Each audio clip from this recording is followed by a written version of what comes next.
Buenos días. Nos encontramos esta semana en el Ecuador de esta legislatura. Esta semana se cumplen 2 años desde que los madrileños otorgasen a Isabel Díaz Ayuso una mayoría absoluta, que siempre hemos entendido esta mayoría absoluta como una absoluta responsabilidad. El balance que hacemos en este Ecuador de la legislatura es muy positivo. En esta asamblea se ha legislado y se ha legislado bien. Llevamos 17 leyes aprobadas, en muchos casos de simplificación y mejora administrativa, es decir, que aquí no legislamos con esa diarrea legislativa que legisla la izquierda, sino no queremos sumar más páginas de legislación, sino que lo que queremos es simplificar, hacer más ejecutiva la legislación regional. Y en el gobierno regional pues se ha cumplido ya o está en marcha el 96% de las medidas que llevamos en nuestro programa electoral. El programa electoral que entendemos como un compromiso que adquirimos con los madrileños, pues el 96% de las medidas que contenía y que contiene, pues ya están cumplidas o en marcha. Se han iniciado grandes proyectos como la Ciudad de la Salud o la Ciudad de la Justicia, 2 obras que se arrancan ya en este verano. Siguiendo las recomendaciones de los expertos, eliminamos las pantallas individuales en los centros educativos. Se ha conseguido revertir también el invierno demográfico y los nacimientos en 2024 aumentaron un 4,7% respecto al año anterior. En nuestra línea de rebajas de impuestos se han rebajado 12 veces los impuestos desde el inicio de la legislatura, con un ahorro de 542 millones de euros para los madrileños, y desde el 2019, desde que la presidenta es presidenta, se acumulan 32 bajadas de impuestos, frente a las 93 subidas de impuestos que ha hecho el gobierno de Pedro Sánchez, que está esquilmando los bolsillos de todos los españoles para destinarlo, pues no sabemos muy bien a qué. Sabemos por los medios de comunicación algunas de las cosas para las que se destina el dinero público, que es muy coherente con el comportamiento socialista de los últimos años, pero no vemos que haya una mejoría en los servicios públicos de España con esas subidas de impuestos. La Comunidad de Madrid lidera también la construcción de vivienda protegida en España. Son 11.774 casas del Plan Vive y además ya son el 53% de las casas de protección, de la vivienda protegida que se construye en España, se hacen en la propia Comunidad de Madrid. Se amplían también las líneas 3, las líneas 5 de metro. Es decir, el balance del gobierno creo que es suficientemente extenso para que la comparación con el gobierno de Sánchez se haga sola, ¿no? España se está perdiendo un gobierno del Partido Popular, un gobierno eficaz, un gobierno que haga las reformas que necesita este país. España se está perdiendo un gobierno, una administración que acompañe a los ciudadanos y que no los entorpezca su labor. Un gobierno que combata todas las malas prácticas y que defienda las instituciones. Y por lo tanto, todo el Partido Popular está volcado con ofrecer a los españoles un buen proyecto, el mejor proyecto posible para España y el proyecto alternativo a Pedro Sánchez. Y en otro orden de cosas, como acaba de anunciar Jesús Celada su renuncia al escaño en la Asamblea, pues yo quería despedirle de esta Asamblea, deseándole lo mejor en lo personal, deseándole que sea de utilidad de su nuevo destino público en materia de discapacidad, que es el tema que siempre ha seguido en su carrera profesional. Y hay que recordar que Jesús Celada fue el segundo portavoz que tuvo el Partido Socialista en esta Asamblea, en esta legislatura, en estos 2 años. El primero fue Juan Lobato, que sigue en esta Cámara, pero como si no estuviera, porque está castigado. El segundo, Jesús Celada, que abandona ahora la Asamblea. Y la tercera es Mar Espinar, que seguramente, pues cuando se vaya, que probablemente no tarde mucho, pues la despediremos también deseándole lo mejor, cuando ya su partido la haya triturado y cuando Óscar López o cualquier otro líder del Partido Socialista en Madrid pues decida que es momento de dar la oportunidad a otra persona porque no encuentra su sitio, porque defender en esta Cámara el proyecto de Pedro Sánchez es una tarea de riesgo que va quemando portavoces en el Partido Socialista. Entiendo que es difícil, que no todo el mundo quiere ponerse en esa tesitura y que enfrentarse a Isabel Díaz Ayuso y defender el proyecto de Pedro Sánchez es una labor pues hartamente complicada. Y nada más que a su disposición. Buenos días. Quería preguntarle por 2 asuntos diferentes. Por un lado, las quejas de Más Madrid, que va a llegar al Tribunal Constitucional después de lo ocurrido en el pleno del pasado jueves. Denuncian censura, dicen, por parte del señor Osorio. Y también quería preguntarle por las declaraciones que en estos momentos se están produciendo en Plaza de Castilla en el tema de las residencias. Gracias. Bueno, pues sobre la primera de las cuestiones, ese recurso al Tribunal Constitucional, La izquierda madrileña lo que está defendiendo, especialmente Más Madrid, pero toda la izquierda en esta asamblea, lo que está defendiendo es la posibilidad de señalar a jueces y magistrados desde el poder legislativo. Lo que están apelando es a su supuesto derecho a atacar al Poder Judicial desde esta Asamblea. Yo creo que lo que hizo el jueves pasado Enrique Osorio es defender la dignidad de este Parlamento, negando esa posibilidad. Desde el Poder Legislativo no se debería atacar al Poder Judicial, que es un poder independiente, que es un poder necesario, jueces y magistrados que solo tienen como jefe la propia ley y que hace su trabajo sin injerencias, o deberían hacer su trabajo sin injerencias. Más Madrid no puede utilizar este Parlamento para contribuir al proceso de degradación institucional y a la colonización de las instituciones que hace el gobierno de Pedro Sánchez, del que forman parte. Recuerdo una vez más, por si la gente se olvida, que Mónica García, la líder de Más Madrid, es ministra del gobierno de Pedro Sánchez y por tanto es cómplice del golpe de Pedro Sánchez y de ese trabajo de colonización institucional. Si lo que quieren hacer en esta asamblea es contribuir a ese golpe atacando a jueces y fiscales, especialmente a jueces y magistrados, pues el presidente hace bien poniendo esos límites, igual que se ponen límites en los insultos o en otros palabras que proferimos aquí los diputados, y que protegiéndonos en nuestra inviolabilidad por las opiniones manifestadas en esta asamblea, pues desde luego la mesa de esta asamblea, el presidente, tiene que hacer un contrapeso a esa inviolabilidad, poniendo límites lo que son ese ataque al Poder Judicial. Y respecto a las residencias, bueno, este asunto judicialmente ya fue archivado hace 3 años y solo el empeño de la Fiscalía lo ha vuelto a reabrir. Hay más de 60 pronunciamientos judiciales archivados sobre este tema. La actuación de la Comunidad de Madrid durante la pandemia ha sido avalada sistemáticamente por las sociedades científicas. La Sociedad Española de Geriatría y Gerontología y otras 9 sociedades médicas avaló el comportamiento de la Comunidad de Madrid. Los tribunales, durante 60 pronunciamientos, han avalado también esa tarea, y solo el empeño de la izquierda de mantener vivo este drama de la pandemia hace que siga vivo. Yo estoy convencido de que este procedimiento judicial tampoco llegará a nada. No hay ningún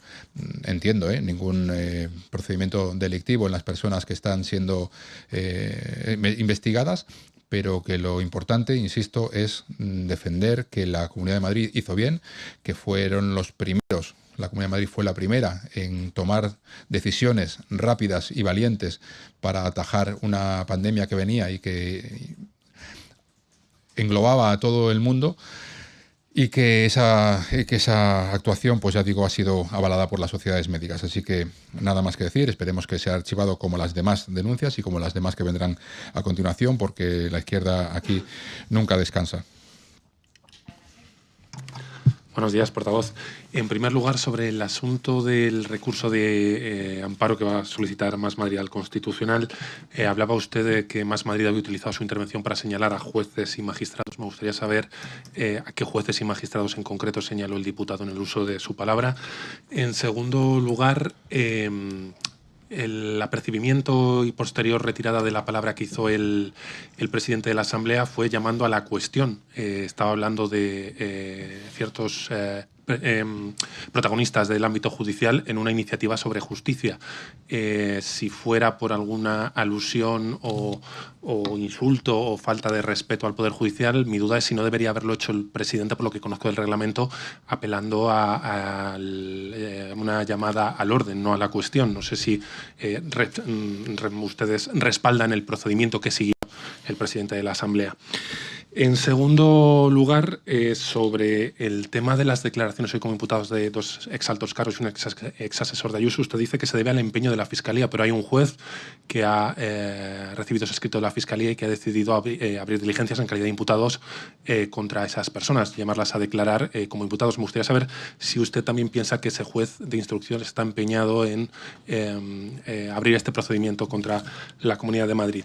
También me gustaría una valoración de las palabras que hizo ayer la consejera Fátima Matute, en unas declaraciones grabadas, acusó a los manifestantes de salir a la calle en un ataque personal contra la presidenta Ayuso. Me gustaría saber si el partido respalda esas afirmaciones de la consejera. Y por último, y sé que estoy abusando, disculpe, también hoy se celebra un juicio en el TSJ en el que los vecinos de San Fernando afectados por las obras de la línea 7B de metro piden una mejora de las indemnizaciones.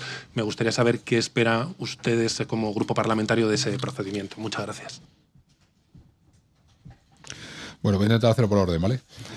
En primer lugar, sobre la actuación del presidente de la Asamblea la semana pasada. El señor Hugo Martínez Abarca estaba haciendo una defensa de una iniciativa legislativa sobre transparencia en el ámbito de la justicia.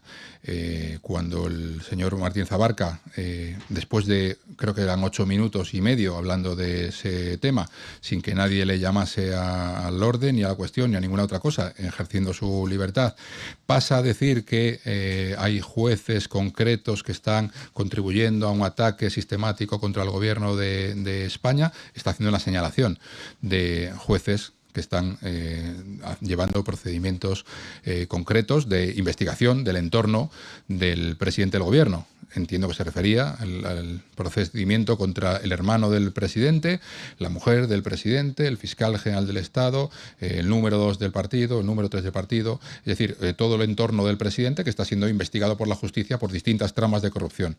Entonces, señalar al juez o a los jueces que llevan esas diligencias o esos procedimientos por el hecho de que los investigados sean del gobierno, me parece que es peligroso dentro de este pleno, dentro de esta asamblea que representa el poder legislativo. Ese ataque a jueces y magistrados me parece que es intolerable. Y la iniciativa era sobre transparencia judicial. Lo que se pedía era que los jueces hicieran declaraciones de bienes y de actividades. No era otra cosa y, por tanto, el diputado pudo hablar de esa cuestión lo que necesitó hablar, y cuando se salió de ese tema, pues entiendo que el presidente le recondujo, cosa que solo se hace en situaciones muy excepcionales. En esta asamblea, como saben ustedes perfectamente, los diputados hablábamos muy libremente. El presidente no llama a la cuestión a los diputados cuando hablamos de otras cuestiones, pero ha entendido el presidente, y me parece razonable, que un ataque al poder judicial desde este hemiciclo pues es un límite que no deberíamos traspasar. Sobre la manifestación de la sanidad, pues es evidente que es una manifestación política que se hace periódicamente para atacar a la Comunidad de Madrid. Si la queja permanente es que el Partido Popular está destrozando la sanidad pública, pues es algo que hacemos fatal, porque llevan 30 años diciendo que estamos destrozando la sanidad pública, y la sanidad pública madrileña sigue siendo líder en España, y es un mantra pues que evidentemente ya no cuela. Tenemos el presupuesto más alto de la historia de la sanidad pública madrileña, 10.500 millones de euros. El 25% de ese importe está destinado a la atención primaria. Se ha iniciado la construcción de la Ciudad de la Salud. Ha comenzado la construcción de 25 nuevos centros de salud. Se han ampliado los recursos para hacer frente a las infecciones de carácter sexual, de transmisión sexual. Se ha creado el centro de especialidades diurno de atención al ELA en el Hospital Isabel Zendal. Se ha creado el propio Isabel Zendal. Los madrileños esperan el menor tiempo posible de toda España para operarse, para hacer una operación quirúrgica. La lista de espera quirúrgica es de 48 días en Madrid, frente a los 126 días de la media española, y por lo tanto aquí lo que es destacable es que en Madrid la sanidad va bien, que las grandes beneficiaciones de la sanidad en España son en Madrid, y son contra Madrid por el hecho de ser Madrid y por ser de una administración del Partido Popular, y no por la situación de la sanidad, porque si fuera así, los mismos convocantes estarían convocando manifestaciones de sanidad por la lista de espera quirúrgica en Cataluña o en otras comunidades autónomas donde es infinitamente más alta que en Madrid. Si hablamos, por ejemplo, de la lista de espera desde que gobierna Pedro Sánchez, el número de pacientes en lista de espera, el número de pacientes ha subido un 45% en toda España. Así que algo tendrá que ver Mónica García, ministra de Sanidad, cuando en España, de manera generalizada, aumenta el número de personas que hay en listas de espera. Esta es la realidad. Esta es la realidad, y esto es lo que tenemos enfrente. Y sobre la última pregunta que me hacía sobre San Fernando de Henares, pues hay que destacar una cosa, que es que la Comunidad de Madrid inició de oficio los expedientes para pagar a los vecinos el daño que había sido causado por el metro y de los que los vecinos no tenían la culpa, y el daño del que la Comunidad de Madrid asumió toda la responsabilidad. Las valoraciones se hicieron con criterios estrictamente técnicos, de acuerdo con los propios vecinos. Quiero decir, se pidió a los vecinos que aportaran toda la documentación posible para poder aumentar la indemnización a la que tenían derecho. Se incluyó en esa indemnización no solo el valor de la casa que perdían, sino también los enseres, una evaluación de los enseres, los desplazamientos, la manutención, un daño moral que se cuantificó también de una manera pues lo más generosa posible dentro de lo que permitía la ley. Y las valoraciones de las viviendas las hicieron pues las empresas líderes en tasaciones de inmuebles que están avaladas por el Banco de España. Hasta la fecha, la comunidad ha iniciado 101 expedientes y ha pagado 78. Hasta 11 millones de euros se han pagado ya. Así que yo creo que la comunidad lo hizo bien. Saben que conozco bien el tema porque estaba allí en ese momento, y que en cualquier caso los vecinos están en su perfecto derecho para intentar, si consideran que la indemnización no es la correspondiente o que la ley les permite conseguir una mayor, acudir a los tribunales, por supuesto, y que los tribunales sean los que decidan. Pero lo que sí les garantizo es que la voluntad y la seriedad del trabajo de los servicios técnicos de la Comunidad de Madrid, de la Consejería de Transportes, fue absoluta para hacer la mayor valoración posible, para resarcir a los vecinos de un daño que no debieron sufrir, que sufrieron, y que la Comunidad de Madrid se hizo responsable para resarcir. Sí, ha hablado antes del balance de estos 2 años de legislatura, pero que le quería preguntar su parecer acerca de la respuesta al balance regional que ha hecho la oposición. Tanto la izquierda como Vox han expresado pues su visión negativa en vivienda, servicios sociales, etcétera, en el caso de la izquierda, y en el caso de Vox en lo relativo a seguridad y a vivienda también en su caso. Gracias. Bueno, pues el balance de la izquierda yo creo que estaba escrito antes de empezar la legislatura. Seguramente si le hubieran pedido en mayo del año 23 qué balance van a hacer en mayo de 2025, harían exactamente lo que han hecho aquí. La izquierda en Madrid son impermeables a la realidad, inasequibles al desaliento, y su posición es de archivo. La tienen escrita, la recuperan cada cierto tiempo. Decíamos antes la manifestación en Madrid contra la sanidad, diciendo los mismos mantras que llevan repitiendo 30 años, se privatiza la sanidad, vamos a tener que llegar con una visa en la boca para que nos atiendan. Bueno, y eso no pasa nunca, no ha pasado en los 30 años anteriores y no sigue sin pasar ahora. El balance que hace la Comunidad de Madrid creo que es ajustado a la realidad y los datos son comprobables en materia de sanidad, de educación, de servicios sociales, de transportes, las ampliaciones, las viviendas. Quiero decir que no es algo que se pueda opinar, lo que ellos hablan es de generalidades, y en el caso de Vox lo que hablan es, como siempre, de cosas que no son competencia de la Comunidad de Madrid, porque se dirigen a su público sin atender a la más mínima realidad. Dicen que hay un problema de seguridad en las calles. Bueno, pues que hablen con la delegación del gobierno, que depende del gobierno de Pedro Sánchez, que depende del delegado del gobierno que no hace su trabajo, y que si lo hacen así, pues podrán ver que la responsabilidad es de ellos y no de la Comunidad de Madrid, que no tiene competencias en materia de seguridad y que por tanto no es responsable de la inseguridad en la calle.